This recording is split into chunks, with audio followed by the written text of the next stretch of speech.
बिस्मिल्लाहिर्रहमानिर्रहीम। अस्सलामु अलैकुम वरहमतुल्लाहि ताला वबरकातुहू। एक साहिब ने सवाल किया है और सवाल ये पूछा है कि नील गाय और हिरन की कुर्बानी क्यों नहीं की जाती। हालांकि देखा जाए तो ये भी हलाल जानवर हैं, इनको भी खाया जाता है, इनका गोश्त खाया जाता है, तो इनकी कुर्बानी क्यों नहीं की जाती। अज़रुए शरा इसका हुक्म बयान फरमा दें और इसकी वजाहत कर दें।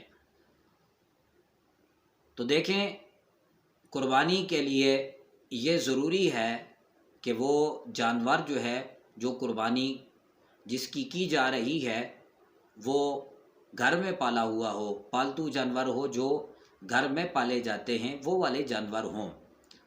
अगर वो जानवर वाशी हैं, जिस तरह के नील गाय है और हिरन है, तो इनकी कुर्बानी जायज़ नहीं है। वजह क्या है इनकी कुर्बानी नाजायज़ होने की कि ये जानवर वाशी जानवर हैं, ये चीरने फाड़ने वाले जानवर हैं और ये जंगल में रहने वाले हैं।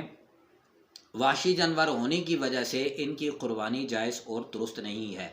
रही बात दूसरे जानवरों की, तो जो घर में जानवर पाले जाते हैं, वो गाय हो, बकरी हो, ऊँट हो, दुम्बा हो, भेड़ हो या भैंस हो, जो भी हो, ये चूँकि घर में पाले जाते हैं तो इस वजह से इनकी कुर्बानी बिल्कुल जायज़ और दुरुस्त होगी। वहशी जानवरों की कुर्बानी नाजायज़ है और कुर्बानी के लिए जानवरों का घर में पाला हुआ होना ज़रूरी है।